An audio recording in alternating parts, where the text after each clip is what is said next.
नमस्कार दोस्तों, मैं हूं नवीन पाटीदार और आप देख रहे हैं वॉइस एमपी की मां कवरेज आपको दिखा रही है। हम आपको दिखाने की कोशिश कर रहे हैं किस तरीके से जो है जहां पर वकीलों का आज नीमच बंद है तो उसको समाज समर्थन का दिख रहा है और उसके बैनर तले जो है वकील भी सड़कों पर जिस तरीके से हाथ जोड़कर गांधीवादी तरीके से जो है बंद के लिए अपील करते दिख रहे हैं। सुबह से हम आपको तस्वीरें दिखाने की कोशिश कर रहे हैं, अलग अलग तस्वीरें हमारी टीम दिखा रही है। साथ ही बात करें इस वक्त हम जिस तरीके से फुवारा चौक पर मौजूद है जहाँ पर भी बड़ी संख्या में तमाम जो अभिभाषक है वे मौजूद है। मेरे सहयोगियों से कहूँगा तस्वीरें एक बार दिखाएं किस तरीके से तमाम जो अभिभाषक है यहाँ पर मौजूद है और किस तरीके से हाथ जोड़ के गांधीवादी तरीके से जो है बंद का समर्थन मांग रहे हैं कि वे उनको समर्थन करें। जिस तरीके से उनकी जो मांगे और मांगों को लेकर लगातार वे जो है धरना प्रदर्शन कर रहे थे। आज 7वां दिन और 5 दिन में 5 तस्वीरें 6 दिन की 6 तस्वीरें हम आपको दिखाने की कोशिश कर रहे हैं। हम बात करने की कोशिश करें किस तरह की मांगे क्या मांगों को लेकर जो है उनका बंद है, क्या किस तरीके बंद को लेकर किस तरह गांधीवादी तरीके से आप बंद के लिए समर्थन करें। देखिए 5 दिनों से पिछले पूरे हफ्ते भर से हमारा यहाँ आंदोलन जारी था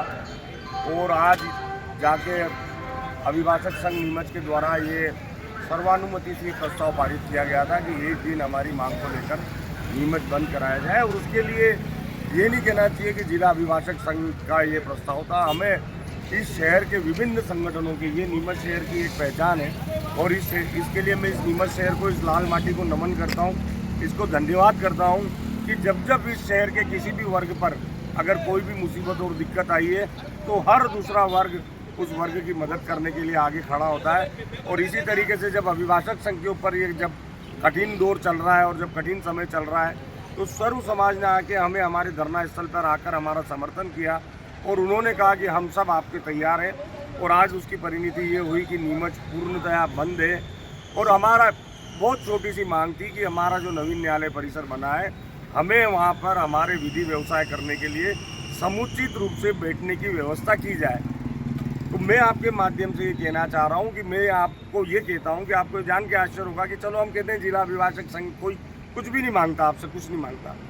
मेरा ये कहना है कि आप जिम्मेदार लोग आके हमको बिठा दो, आप बता दो हम कहाँ से किस तरीके से हम हमारा विधि व्यवसाय वहाँ चालू करें।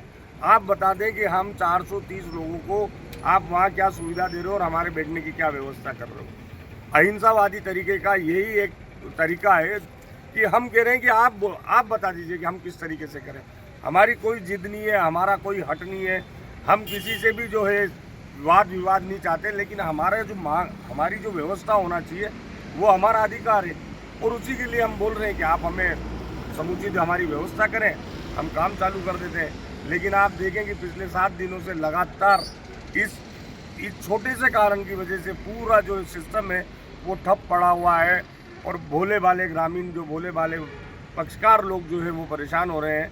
और उनकी परेशानी अपनी जगह जायज़ है, लेकिन अधिवक्ताओं की परेशानी अपनी जगह जायज़ है कि आखिर हम लोग कहाँ बैठें, किस तरीके से हम हमारा व्यवसाय करें। तो आज उसके परिणाम स्वरूप आज पूरा नीमच जो है सर्व समाज के द्वारा आह्वान किया गया कि अभिभाषक संघ की मांगों के समर्थन में नीमच बंद रहे। और आप देखिएगा और आप देख रहे हैं कि पूरा नीमच पूर्णतः बंद रहेगा।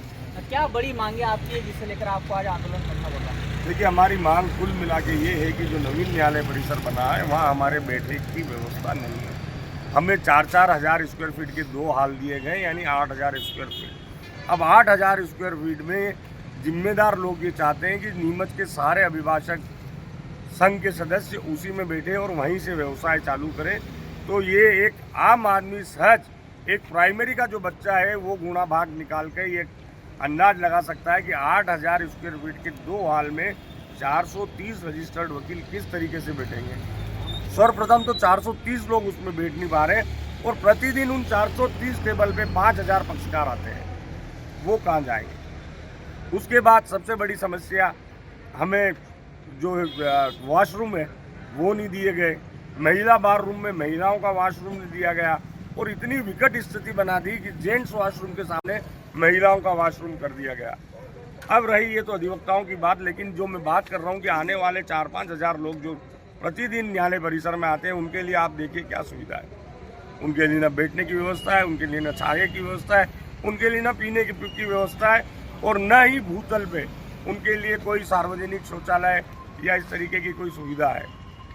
तो ये सारी बहुत बुनियादी मांगे हैं इनको ये बिल्डिंग जब तैयार हो रही थी उस समय जिम्मेदार लोगों को इन बुनियादी चीज़ों का ध्यान रखना चाहिए था।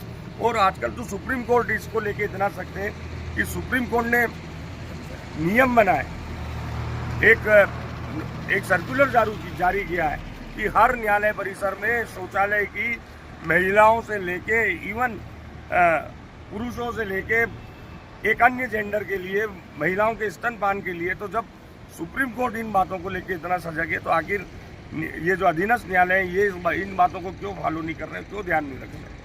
क्या कहेंगे, आपका एक आंदोलन, छोटा आंदोलन था और किस तरीके से पहले दिन से आज के दिन तक जो है बड़ा जन आंदोलन बनता हुआ दिखा, किस तरीके से सर्व समाज के साथ विभिन्न सामाजिक संगठनों, राजनीतिक संगठनों का समर्थन मिलता हुआ दिखा, कारण क्या मानते हैं? देखिए, इसका सबसे बड़ा कारण ये है कि हर व्यक्ति का कहीं न कहीं न्यायालय परिसर में काम पड़ता है और इसका मैं सारा क्रेडिट हमारे नीमच के अधिवक्तागण को देता हूँ कि वो किस तरीके से कहीं न कहीं नीमच के बाज़ारों से, नीमच के समाज से, नीमच के आम व्यक्ति से, नीमच के राजनेताओं से, नीमच के जनप्रतिनिधियों से वो इस तरीके से जुड़े हुए हैं कि सबकी सद्भावना जिला अभिभाषक संघ नीमच के साथ थी और वो जो सद्भावना है उसने इसको आंदोलन का रूप दे दिया। एक देखने में आता है जब भी बंद होता है तो हल्ला हो मचता है, लेकिन जिस तरीके से आप जो बंद करवा रहे हैं गांधीवादी तरीके से हाथ जोड़ के बंद कर रहे हैं, छोटी चाय की दुकान हो या बड़ी कोई शॉप हो, किस तरीके की सब्जी मंडी हो, कहीं भी जाके आप हाथ जोड़ के बंद करा, तो क्या कहेंगे किस तरीके ये जो है आपका विरोध प्रदर्शन है? देखिए, हमारा शुरू से ही ये था कि चाहे हम नीमच बंद का आह्वान अगर हो रहा है और चाहे वो विफल हो जाए, लेकिन हम उग्रता नहीं दिखाएंगे। हमारा सीधा ये था कि बस हमें हाथ जोड़ के निवेदन करना है और हमें यह आत्मविश्वास था कि अगर हाथ जोड़ेंगे तो व्यक्ति निश्चित रूप से हमारा निवेदन स्वीकार करेगा और बंद होगा। और आप देख रहे हैं कि आज हाथ जोड़ने से ही ये पूरा नीमच बंद है। तो सुना आपने, ये थे तमाम जो जिलाध्यक्ष हैं यहाँ के, जिस तरीके से अभिभाषक संघ के, उन्होंने किस तरीके से तमाम जो वकील यहाँ पर मौजूद है किस तरीके से सड़कों पे जो है हाथ जोड़कर बंद करा रहे हो, जिस तरीके से लगातार हम आपको वहाँ कवरेज दिखा रहे हैं, तस्वीर हम आपको दिखाने की कोशिश कर रहे हैं। मेरे सहयोगी विनोद के साथ नवीन पाटीदार की रिपोर्ट। बिरबल, हमारे महल की ये क्या बुरी हालत हो रखी है। इंस्पेक्टर साहब, यही है वो दरिंदा जिसने हमें दीवार में जिंदा चुनवा दिया था। गिरफ्तार कर लीजिए इन्हें। अनार करे तुमको तो मैंने जिंदा दीवार में चुनवा दिया था, तुम बाहर कैसे आई? जहांपनाह, मैंने तो आपसे पहले ही कहा था कि अनारकली को बापजी एएससी ब्लॉक से बनी दीवार में चुनवाते हैं, लेकिन आपने मेरी एक नहीं सुनी। अब भुगतो। बापजी एएससी सीमेंट ब्लॉक्स, इसमें ना सीमेंट और रेत की जरूरत होती है, ना ही तराई करने की झंझट। लाल ईंटों के मुकाबले ये ज्यादा मजबूत, किफायती और फायदेमंद है, क्योंकि वाटर प्रूफ के साथ साथ ये साउंड प्रूफ भी है। काश मैंने अनारकली को बापजी ब्लॉक से बनी हुई दीवार में चुनवाया होता तो मुझे ये दिन नहीं देखना पड़ता। आप जहांपना जैसी मूर्खता न करें। अपने घर, भवन या मकान को बापजी एएससी ब्लॉक से ही बनवाएं। बापजी एएससी ब्लॉक्स, स्टील से मजबूती।